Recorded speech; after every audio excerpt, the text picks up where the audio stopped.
ओम नमः शिवाय।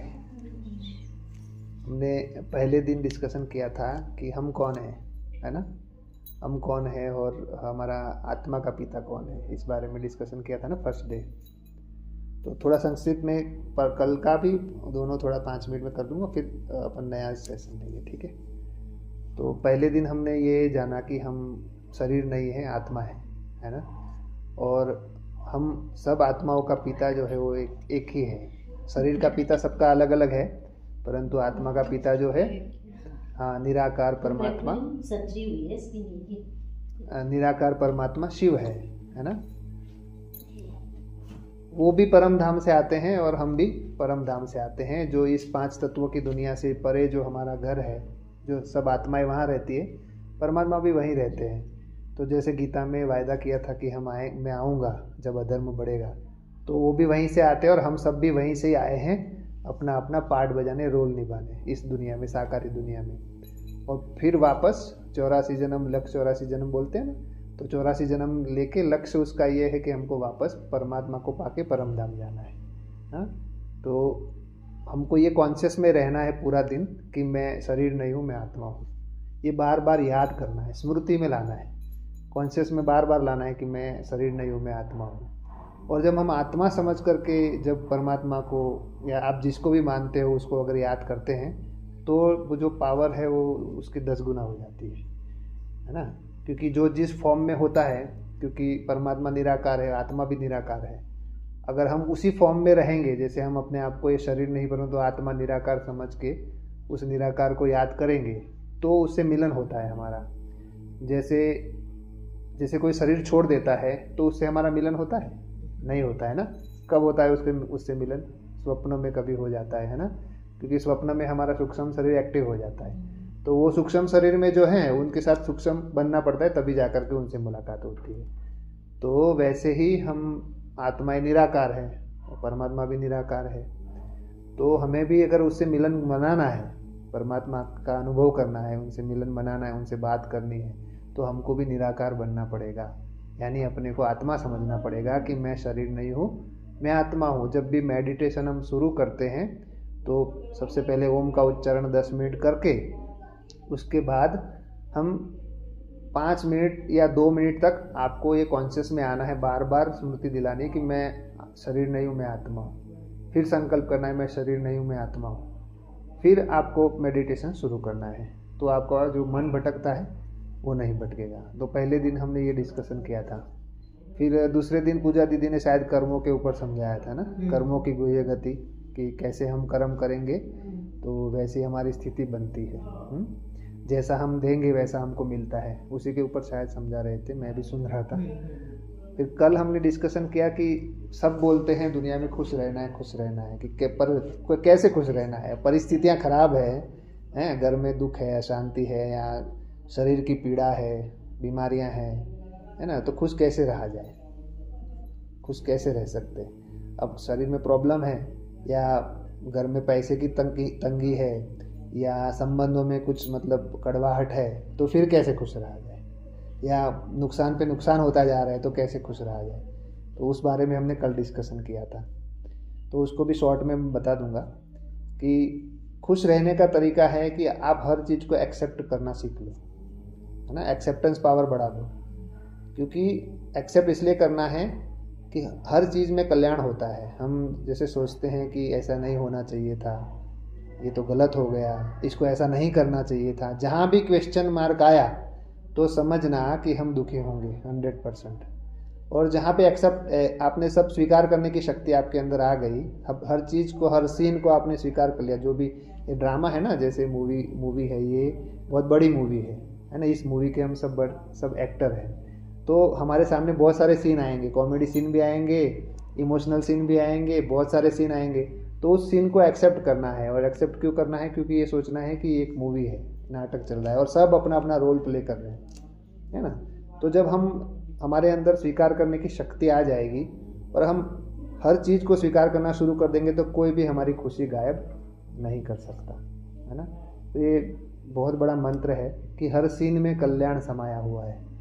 इस मंत्र को जिसने याद रख लिया, उसकी खुशी कोई भी गायब नहीं कर सकता। हाँ, कौन सा मंत्र? हर सीन में कल्याण है, जो भी हो रहा है इसमें कल्याण है। उसके लिए हमने आपको एक छोटी सी स्टोरी भी सुनाई थी कि एक रियल स्टोरी थी। वो जा रहा था अपनी मीटिंग में, बिजनेस मीटिंग था, अगर वो नहीं पहुंच पाता तो करोड़ों का नुकसान हो जाता था। तो उन्होंने अपनी गाड़ी ली ड्राइवर के साथ और फ्लाइट पकड़ने गए तो रास्ते में पंचर हो गया, तो जा नहीं पाए, फ्लाइट मिस हो गई। तो उन्होंने भगवान को बहुत कोसा, माना गालियाँ भी दी, सब कुछ दिया कि इतना करोड़ों का मेरा नुकसान करवा दिया, आपको अभी ही पंचर करवाना था क्या, ये वो। फिर बाद में जब घर जा कर के देखा, न्यूज़ चालू किया तो वो प्लेन क्रैश हो गया था। फिर उन्होंने वापस, उस समय उनको लगा कि ये गलत हुआ, मेरे ये नहीं होना चाहिए था। जैसे अभी अहमदाबाद में भी कल आपने बताया था, अहमदाबाद में भी एक बच्ची ने रुकवा दिया तो वो भी बच गई। तो कहने का भाव ये है कि हमको उस समय जब हम सोचते हैं ना कि ऐसा नहीं होना चाहिए था, ऐसा होना चाहिए था, जब ये क्वेश्चन मार्क लगाते हैं तब हमको लगता है कि ऐसा नहीं होना चाहिए था। पर वही चीज़ आपको 1 महीने बाद या 5 महीने बाद या 6 महीने बाद आपको ये समझ में आती है कि उसमें भी कल्याण था। उस समय आपको रियलाइज नहीं होता है कि इसमें कल्याण था कि नहीं था, पर थोड़े समय बाद रियलाइज होता है। तो उसको भी जो फ्लाइट पकड़ रहा था उसने सोचा कि अरे मेरा करोड़ों का नुकसान हो गया, पर जब बाद में घर जा कर के देखा उसकी फ्लाइट मिस हो गई, पर घर जाके न्यूज़ में देखा कि प्लेन क्रैश हो गया। फिर थैंक यू बोलने लग गया भगवान को, अरे आपने मेरे को बचा लिया। तो उस समय उसको क्या लगा, इसमें मेरे साथ कल्याण हुआ है ना। नहीं, उस समय आप तो मेरे साथ हमेशा गलती करते हो। जी हाँ। तो ऐसे अहमदाबाद में भी अभी ऐसे ही हुआ है। तो उस जैसे जिस समय हमको ये लगता है कि मेरे साथ गलत हुआ या ऐसा नहीं होना चाहिए था, इसको ऐसा नहीं करना चाहिए था, ये सारे क्वेश्चन मार्क जब आते हैं ना, तब हमको एक मंत्र याद रखना है कि हर सीन में कल्याण समाया हुआ है। आप उस समय अगर इस मंत्र को याद कर लिया तो आपका तुरंत तब तुरंत आपकी जैसे खुशी गायब हो गई होगी तो वापस आ जाएगी। कि उस समय आपको ऐसे लगेगा कि ऐसा नहीं होना चाहिए था, पर बाद में तुरंत आपको लगेगा कि नहीं, अभी मेरे को इसमें कल्याण नहीं नजर आ रहा है, पर थोड़े समय के बाद जरूर मुझे इसमें कल्याण नजर आएगा। इस महामंत्र को जिसने याद कर लिया ना, एकदम दिमाग में बिठा दिया कि हर सीन में कल्याण है। सीन माना ये जो ड्रामा का सीन चल रहा है ना, हम सब एक्टर हैं, सब एक्टिंग कर रहे हैं ना, कि कोई पति का एक्टिंग कर रहा है, कोई माँ का एक्टिंग कर रहा है, कोई बेटे का कर रहा है, सबको अपना अपना रोल मिला हुआ है कर्मों के अनुसार। तो उस रोल हमको ये समझना है कि ये मूवी है। अगर हम इसको रियल समझेंगे तो दुखी होते रहेंगे, इसको रियल नहीं समझना है, इसको मूवी समझना है। जैसे एक एक्टर अपने घर से निकलता है तो अच्छी एक्टिंग करके आता है ना, तभी तो उसको अवार्ड मिलता है ना। तो अगर हम इसको मूवी समझेंगे, रियल नहीं समझेंगे, तो कभी दुखी नहीं होंगे, है ना। ऐसे सोचना है कि ये मुझे रोल मिला हुआ है, जो भी आपका रोल है, चाहे पति का हो, पत्नी का हो, बेटे का हो, माँ का हो, उसको रोल समझना है। रोल समझेंगे तो कभी भी आपको तकलीफ नहीं होगा, ठीक है ना। तो खुश रहने का ये एक तरीका है कि दुनिया में तो बहुत सारे लोग, जहाँ पे भी जाओ सब लोग ऐसे बोलते हैं, अरे खुश रहना है, पर कैसे खुश रहना है? कोई रीज़न तो होना चाहिए खुश रहने का, है? कैसे खुश रह सकते हैं? तो ये एक रीज़न है खुश रहने का। कि दूसरा खुश रहने का रीज़न एक ये भी हम कह सकते हैं कि जैसे आप हमेशा ऊपर वाले को मत देखो, अपने नीचे वाले को देखो, तो वो उससे भी खुश रहोगे। कैसे? कि जैसे दुनिया में आप देखो, कोई बेचारा चल नहीं पाता है, कोई बेचारा देख नहीं पाता है ना। किसी को एक टाइम खाना मिलता है, एक टाइम नहीं मिलता है, किसी को कपड़े मिलते हैं, किसी को नहीं मिलते हैं, है ना। पर हमको भगवान ने कैसे रखा है? दोनों टाइम भोजन मिलता है ना। अच्छा परिवार मिला है ना। किसी को हस्बैंड नहीं है, किसी को बेटा नहीं है, ये भी बहुत सारे दुख है ना। पर अगर आप अपने आसपास देखोगे तो आपके पास सब कुछ है। तो वो देख करके भी हम खुश रह सकते हैं कि सबसे बड़ा जो सुख होता है वो शरीर का सुख होता है। अगर आपको स्वस्थ शरीर है, मतलब स्वस्थ का मतलब छोटी मोटी तो बीमारियां रहेंगी, जैसे किसी को डायबिटीज है, किसी को वो है, वो सब रहेगा, परंतु आपका पैर तो नहीं कटा हुआ है ना, आपकी दोनों आंखें तो है ना, दोनों हाथ तो है ना।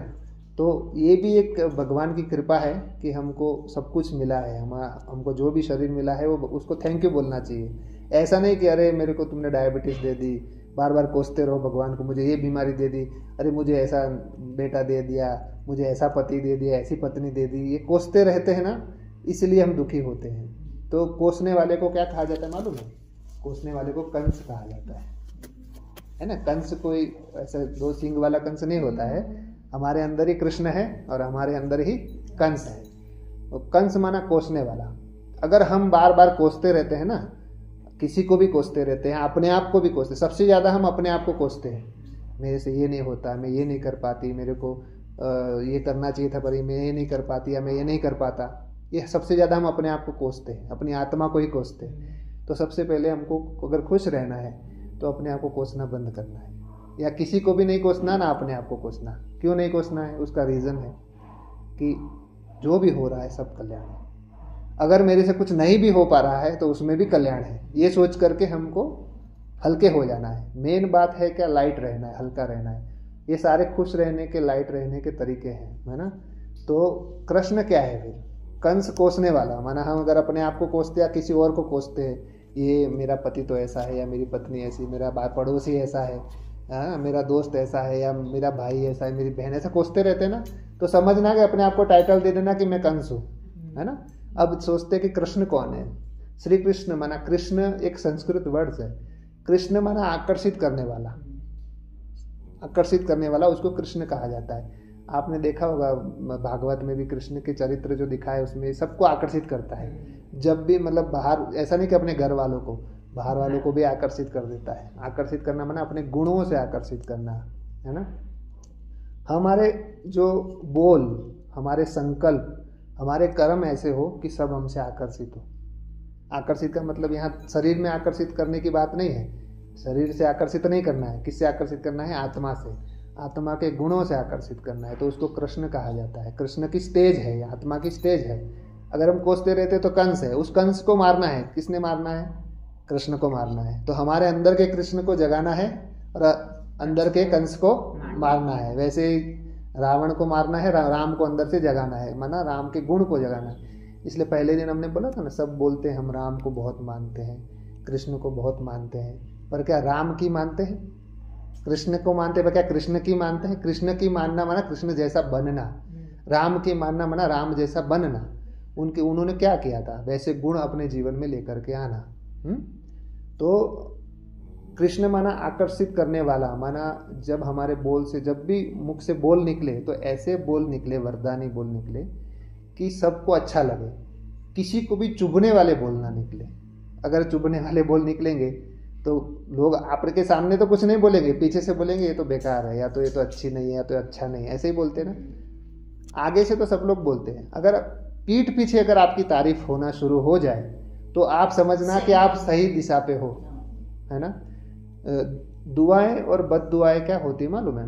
जैसे किसी भिखारी को हमने कुछ दे दिया, वो बोलते हैं हाँ आपका भला हो, ये हो, वो तो उसको दिया तब उसने दिया, वो दुआ नहीं है। असल में दुआ क्या है मालूम है? दुआ है आपके पीठ पीछे कोई बोले कितनी अच्छी बहन है, ये कितना अच्छा भाई है, ये है दुआ। और बद दुआ क्या है?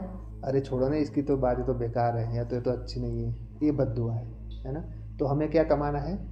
दुआएं कमानी है। दुआएं कमाने के लिए अगर आपके पीठ पीछे आपकी वाह वाह होती हो, आपके घर वाले चाहे आपके पड़ोसी, तो समझना कि आप सही दिशा में जा रहे हो। तो दुआएं कमाना है। दुआएं कमाने के लिए क्या करना पड़ेगा? हमको रोजिंदा जीवन में बहुत अच्छा व्यवहार करना पड़ेगा। अच्छा, उसमें एक ऐसे लोग भी होते हैं जो मुंह से तो बहुत मीठा मीठा बोलेंगे और सबको अच्छा भी लगेगा, अरे यार कितना अच्छा है, कितना मीठा बोलता है, पर फिर भी लोग थोड़े थोड़े उनसे दूर कटते। क्यों कटते हैं? क्योंकि मुख में तो मिठास है परंतु अंदर से कुछ और है। तो अंदर बाहर एक नहीं है, बाहर अलग है, अंदर अलग है ना। उसको हम एक कहावत कहते हैं कि मुख में राम और बगल में छुरी, है ना। मतलब मुख से तो मिठास है परंतु अंदर से, जैसे किसी के घर गए हम, या हमारे घर पे ही कोई आ गया, उसको बोले हाँ आइए बैठिए आई, बहुत दिनों बाद आए और अंदर से बोले अरे मुझे जाना था, कहाँ आ गए, मेरे को तो निकलना था और बीच में आ गए, है ना। तो ये भी मुख में राम बगल में सूर्य, ये भी ड्यूल पर्सनालिटी हो गई।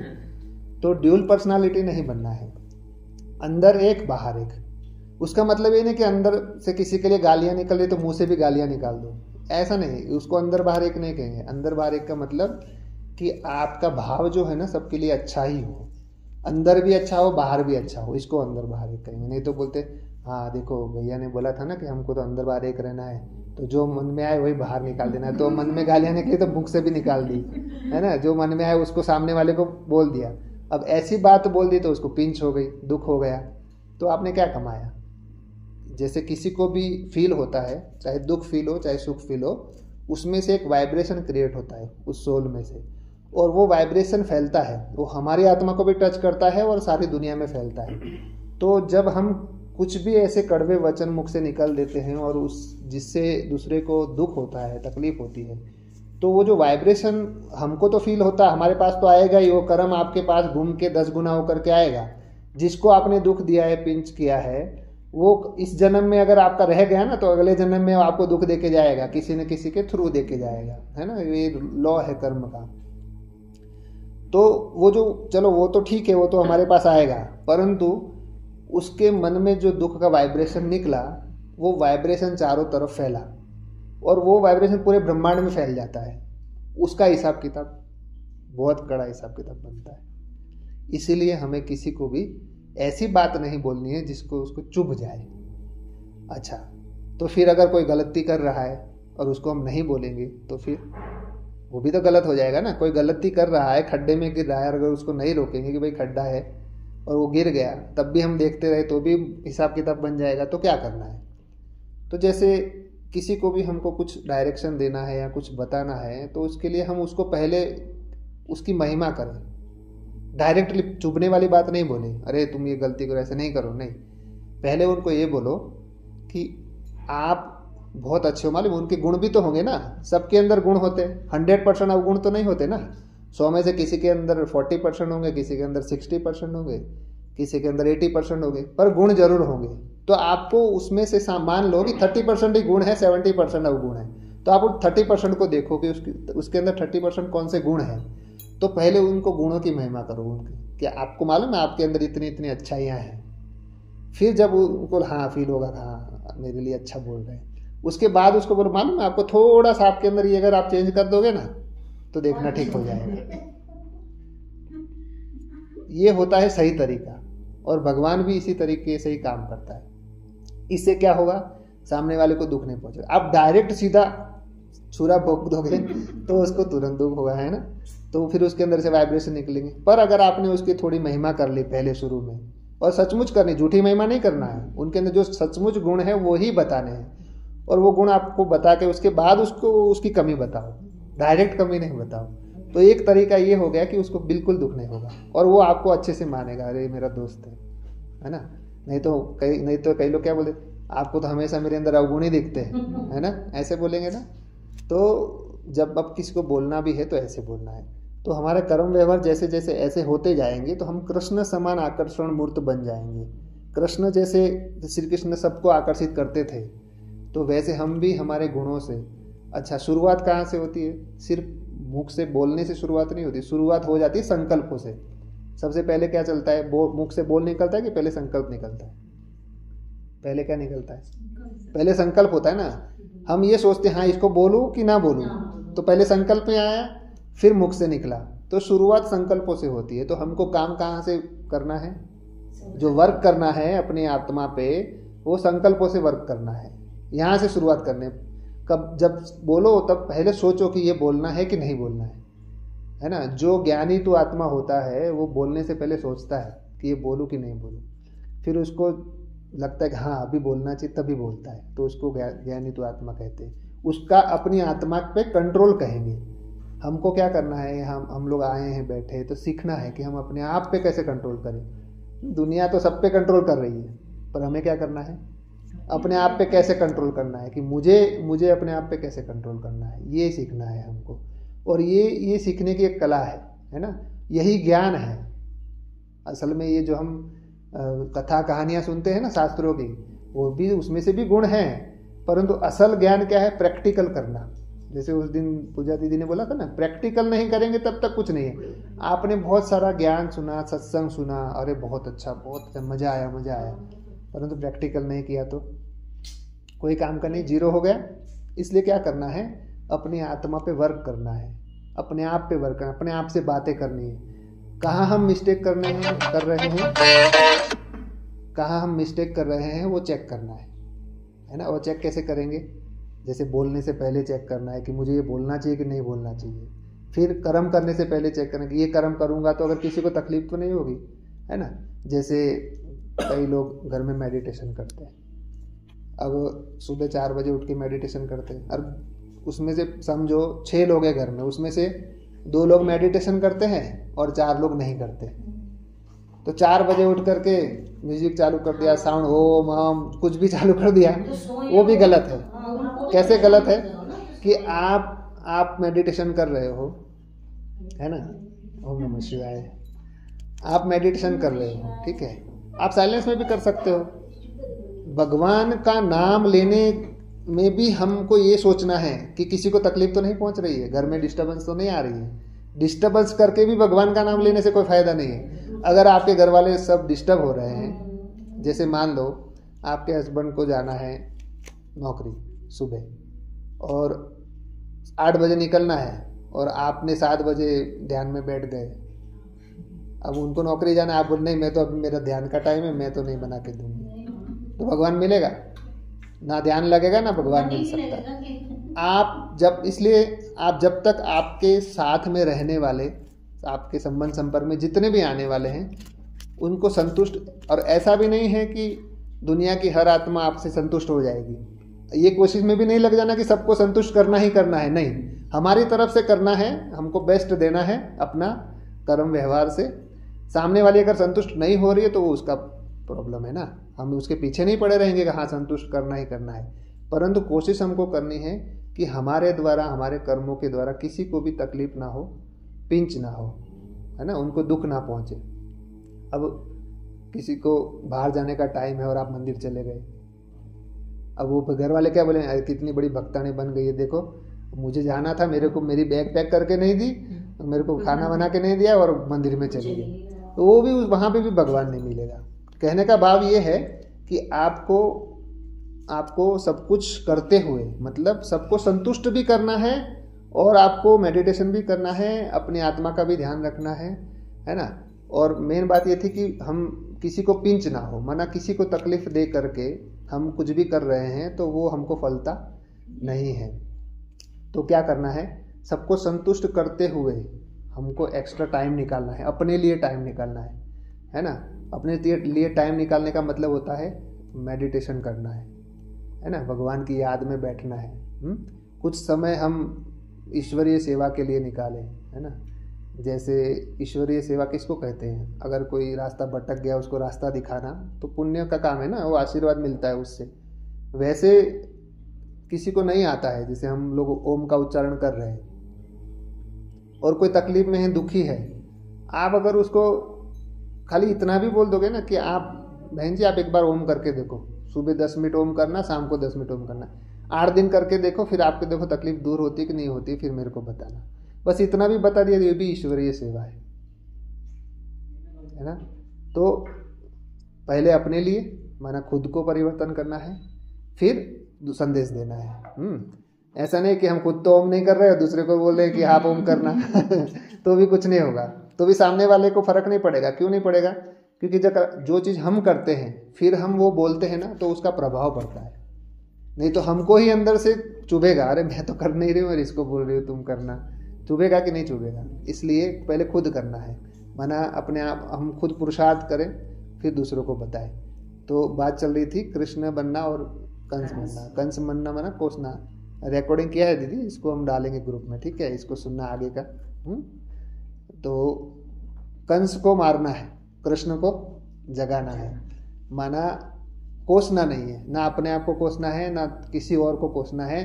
और कृष्ण माना सबको आकर्षित करें, माना अपने गुणों से, जैसे अगरबत्ती जलती है तो खुशबू आती है कि नहीं आती, वैसे गुणों की भी खुशबू होती है। हर आत्मा की अलग अलग खुशबू है। कौन सी खुशबू, पसीने की खुशबू नहीं, कौन सी खुशबू, आत्मा की खुशबू, गुणों की खुशबू।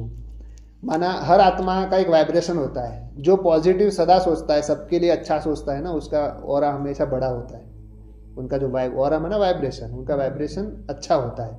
वो कहीं पर भी जाता है या कहीं पर भी जाती है तो लोगों को पसंद आता है। क्यों पसंद आता है? नहीं, ऐसा होता है कि कई लोगों की ऑरे में पता लगता है कि ये उससे बात करना अच्छा लगता है, कईयों के साथ बात करना नहीं अच्छा लगता। हाँ। उसके ऑरे में सुंदर भी होगा तो उसकी सुंदरता नहीं।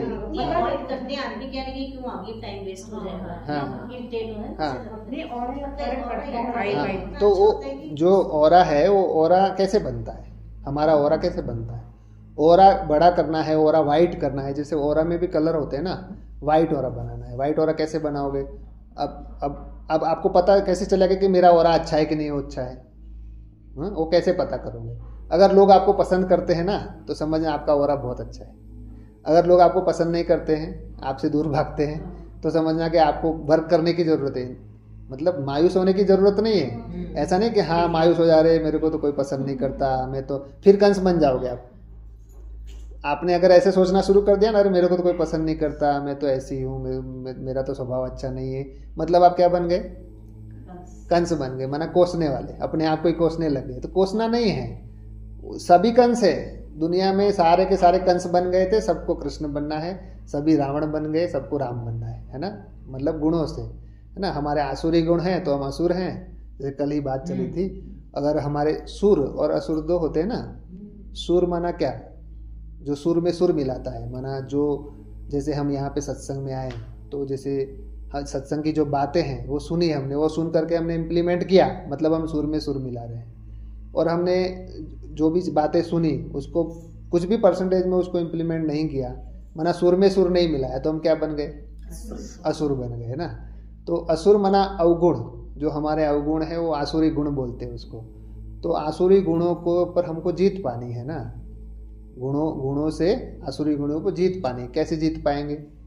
जैसे बाल्टी है, उस बाल्टी में गंदा पानी है, आधी बाल्टी। अब उसको हम निकालने की कोशिश नहीं करना है, उसको नल के नीचे रख दो, शुद्ध पानी के नीचे।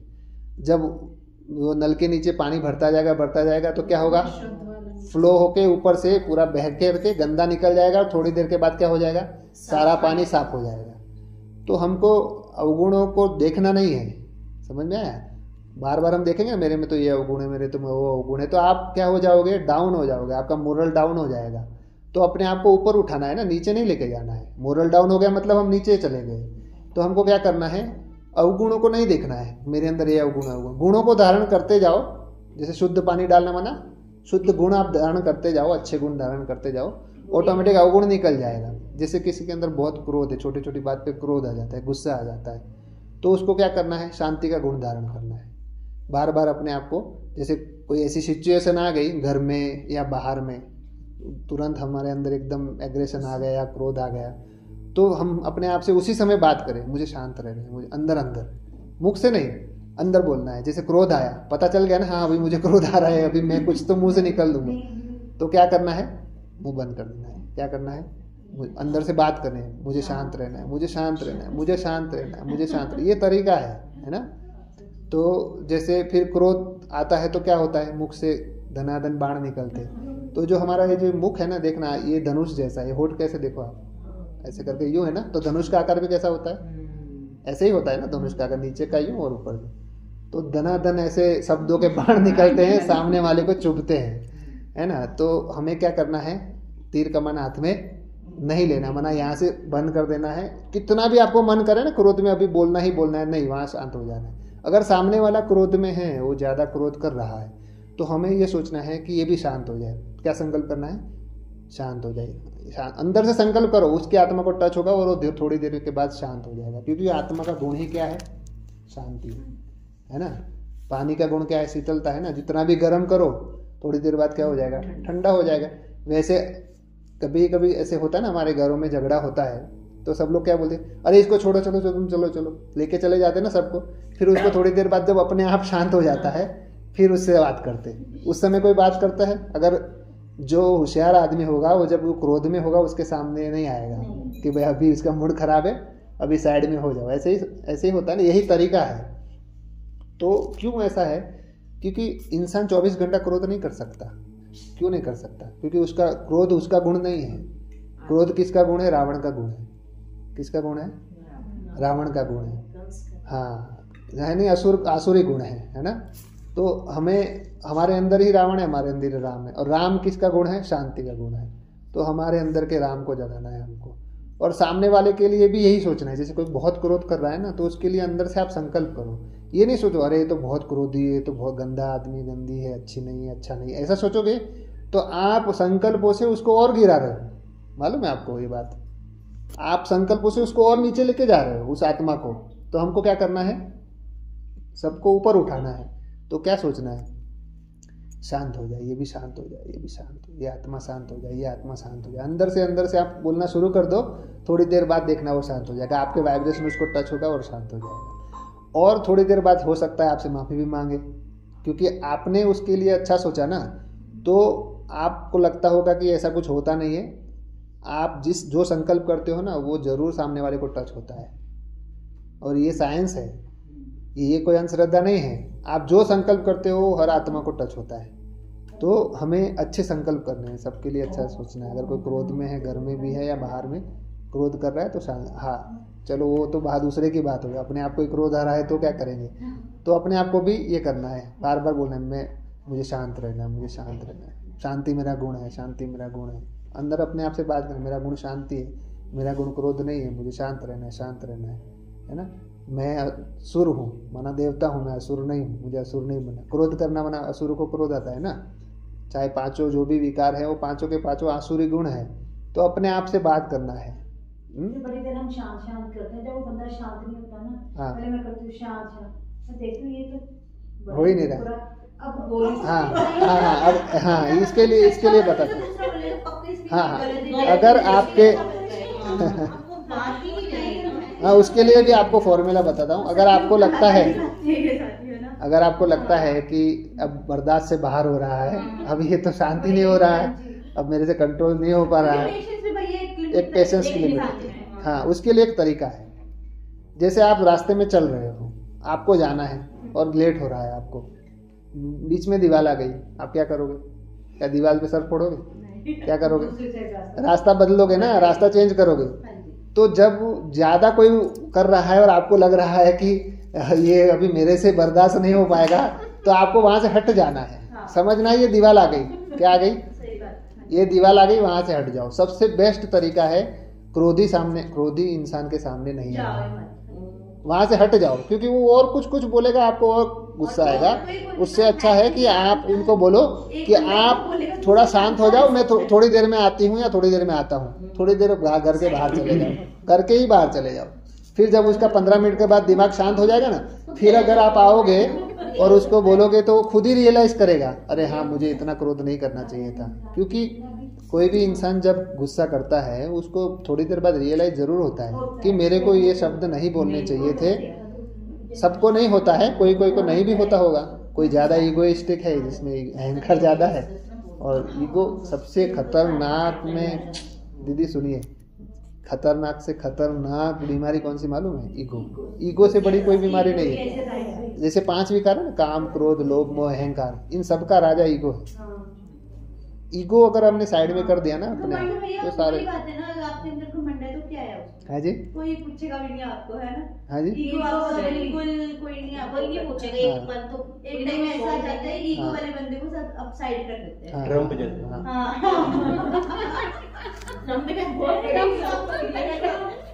एग्जाम्पल भी तो दे रही हूँ। कितना बड़ा एग्जाम्पल। ड्रम नहीं, अमेरिका के राष्ट्रपति की बात है। तो सबसे बड़ा जो विकार है और सबसे खतरनाक हमारा दुश्मन है, तो वो ईगो है। ईगो को हमेशा साइड करके और साइड हो जाओ। ऐसा नहीं कि हाँ उसने इतना सारा बोल दिया तो थोड़ा मेरा बनता है बोलना, है ना।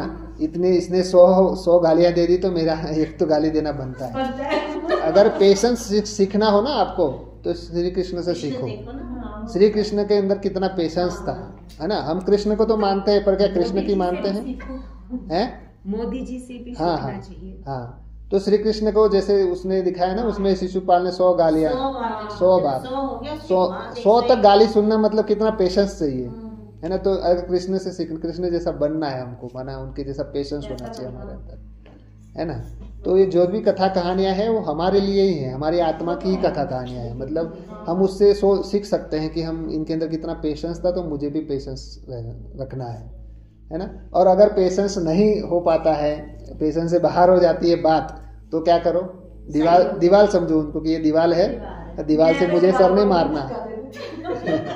नहीं, कभी मोटी ज्यादा दीवार होती है तो गिरती नहीं है ना, ज्यादा बहुत मोटी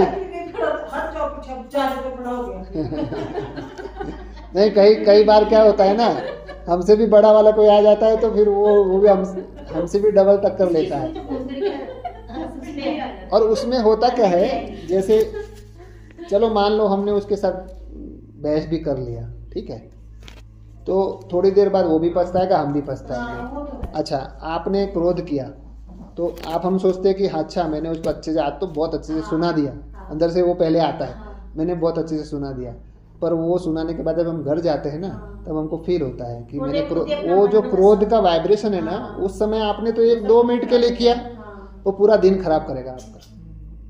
2 मिनट का ही गुस्सा होता है। हाँ, 2 मिनट किया या 5 मिनट किया, जब भी जितना भी किया, पर वो आपका पूरा दिन वेस्ट चला जाएगा।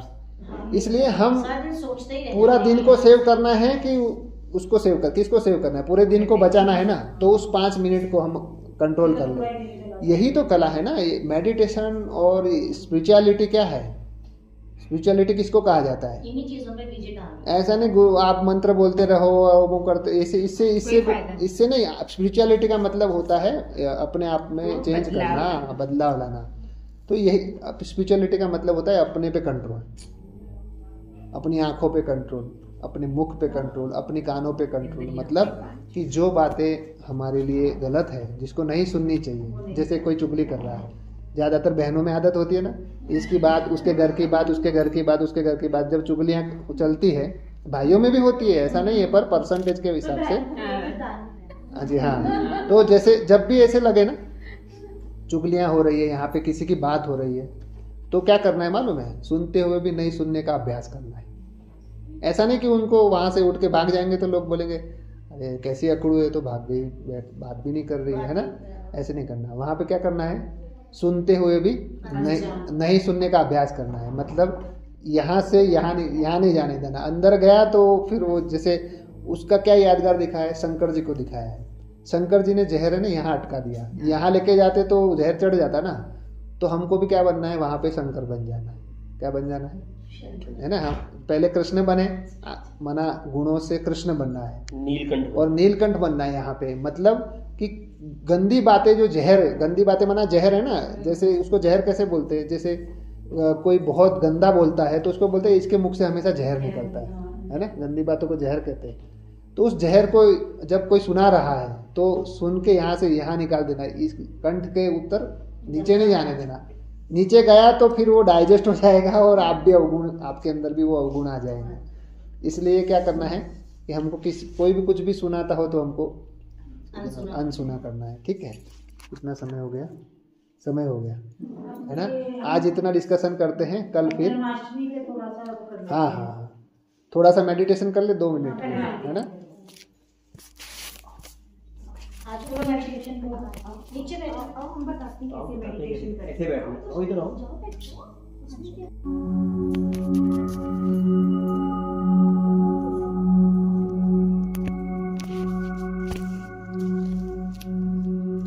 मेडिटेशन जब हम करते हैं तो सबसे पहले आप थोड़ा सा, मैं 2-4 दिन बताऊंगा क्योंकि आपको नए हो ना, तो 2-4 दिन आप समझ लो कि कैसे करना है। जब भी मेडिटेशन शुरू करो तो सबसे पहले आप ओम करेंगे 5 से 10 मिनट, घर पे जब करते हो तो। ओम करने के बाद आपको ये जो जहाँ हम तिलक करते हैं वहाँ पे हमको ध्यान करना है। अगर यहाँ पे ध्यान नहीं हो पा रहा है, मान लो कि यहाँ पे ध्यान नहीं हो पा रहा है, कुछ सोच आ रही है, विचार आ रहा है, तो उसके लिए एक और विधि है, आप श्वास पे ध्यान दो। श्वास आ रहा है जा रहा है उसको देखते रहो, है ना। थॉट ज्यादा, तो श्वास को देखते देखते थॉट बंद हो जाएंगे, फिर आप सीधे यहाँ पे आ जाओ। पर अगर किसी का डायरेक्ट यहाँ पे ध्यान लग जाता है जहाँ हम तिलक करते हैं, तो उसको फिर श्वास पे ध्यान देने की जरूरत नहीं है।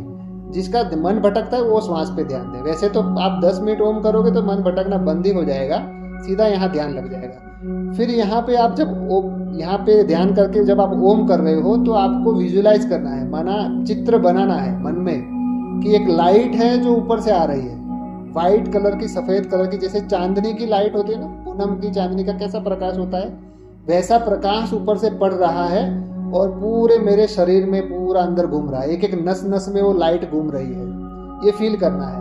और मेरा शरीर पूरा लाइट के गोले के अंदर बैठा हुआ है और ऊपर से जैसे शावर होता है ना बाथरूम में, जैसे शावर कैसे पड़ता है वैसे लाइट का शावर मेरे पे पड़ रहा है। और फिर वो पूरे हमारा जो 3 बॉडी है हमारी, एक ये तो स्थूल शरीर है और एक हमारी लाइट का शरीर है। लाइट का शरीर कैसा है, जैसा ये है वैसा ही है, ऐसा ही चेहरा है, ऐसे ही आंखें, सब कुछ वैसा है, पर है क्या, लाइट का शरीर है। तो उस लाइट के शरीर को चार्ज करना है। स्थूल शरीर तो ऑटोमेटिक हो जाएगा, जब हम लाइट के शरीर को चार्ज करेंगे तो सोचना है कि मैं लाइट के शरीर में हूँ, यानी फरिश्ता हूँ, है ना, लाइट की बॉडी में हूँ और वो ऊपर से लाइट आ रही है और पूरी बॉडी में घूम रही है वो लाइट है।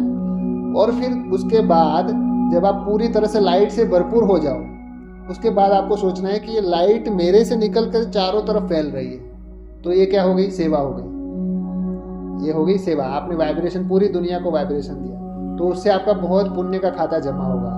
तो जब भी शुरू कर तो पहले ओम, उसके बाद संकल्प करना है मैं आत्मा हूँ, मैं शरीर नहीं हूँ, मैं आत्मा हूँ। बार बार अब बोलना है मन में कि मैं शरीर नहीं हूँ, मैं आत्मा हूँ, मैं आत्मा हूँ। यहाँ चमक रही हूँ, जैसे आकाश में स्टार चमकता है ना, वैसे आत्मा यहाँ पे मैं चमक रही हूँ। बार बार इस कॉन्शियस में आने के बाद फिर उसके बाद सोचना है कि मैं आत्मा निराकार और मेरा पिता भी परमात्मा निराकार है, उसकी लाइट मेरे पे पड़ रही है। ठीक है, ऐसे करके हम करेंगे। ऐसे डेली आपको ऐसे ही अभ्यास करना है। ठीक है,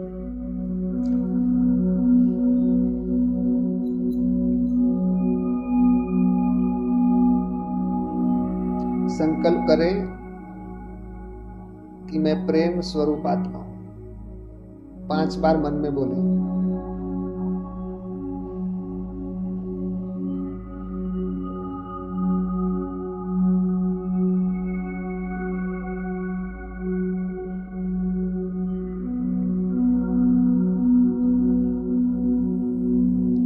फिर 5 बार संकल्प करें, प्रेम का सागर परमात्मा मेरा पिता है। प्रेम के सागर मुझ आत्मा के पिता हैं।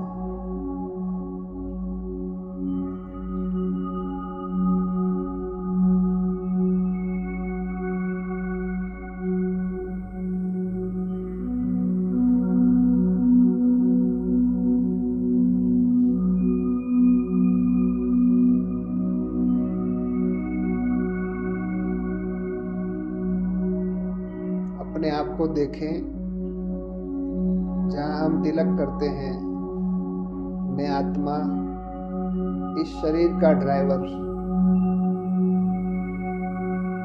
यहां बैठ के इस शरीर को चला रहा हूं।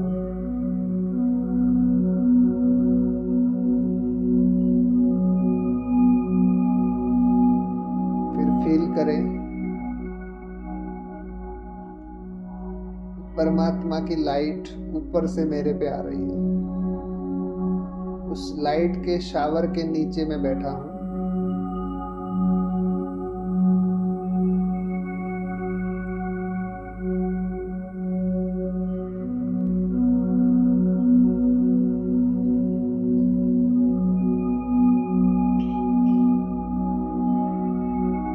निरंतर उस लाइट को देखते रहें।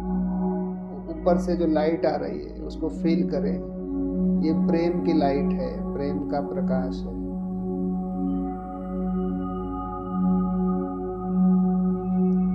और इस प्रेम के प्रकाश से मैं आत्मा प्रेम स्वरूप बन रही हूं।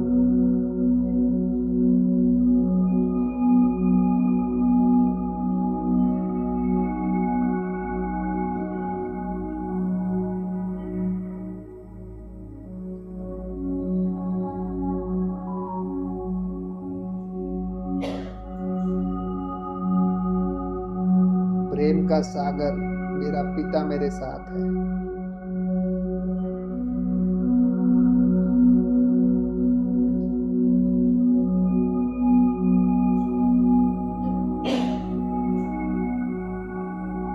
उस लाइट को पूरे शरीर में एक एक नस में दौड़ता हुआ देखें।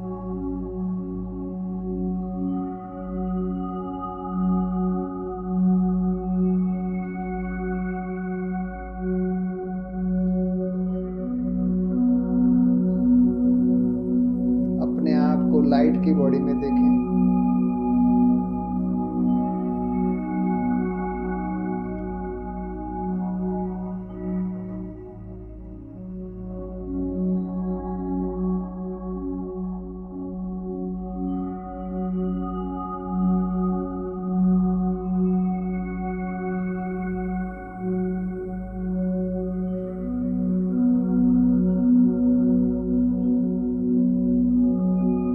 इस लाइट को फील करें।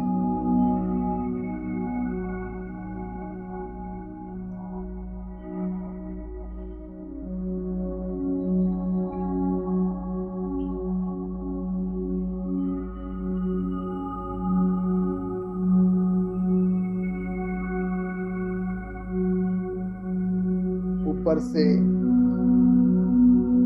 परमात्मा का हाथ, वरदानी हाथ आपके सर पर है। फील करें परमात्मा आपको वरदान दे रहे हैं।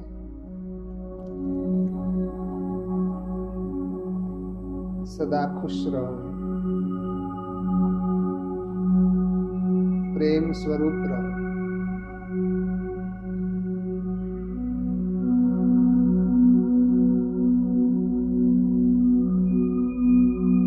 फील करें कि परमात्मा का हाथ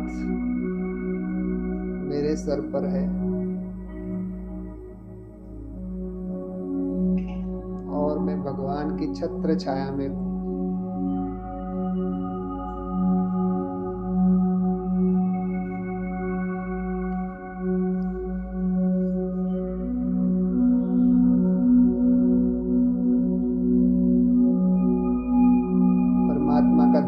करे मन ही मन।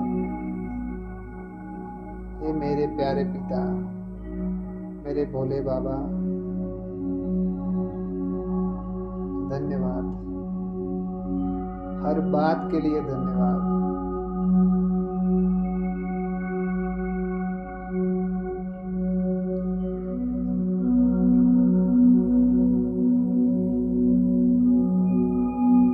ये जीवन दिया उसके लिए धन्यवाद।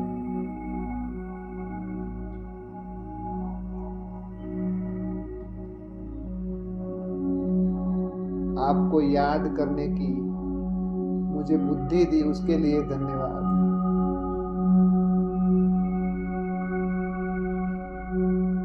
हर बात के लिए धन्यवाद।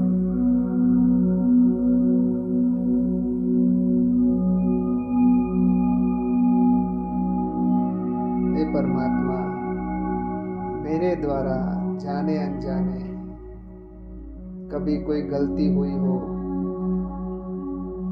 तो मुझे क्षमा करना, मुझे माफ कर देना।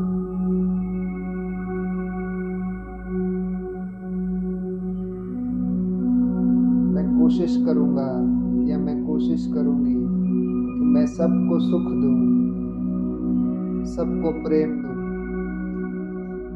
और निरंतर आपको याद करूं।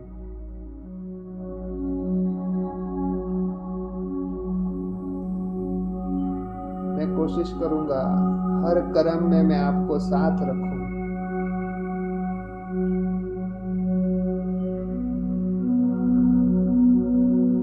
प्यारे बाबा, धन्यवाद आपका, दिल से थैंक यू।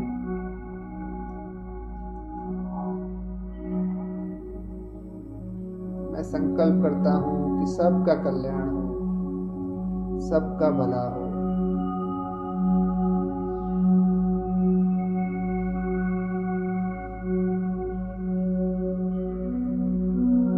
ओम नमः शिवाय।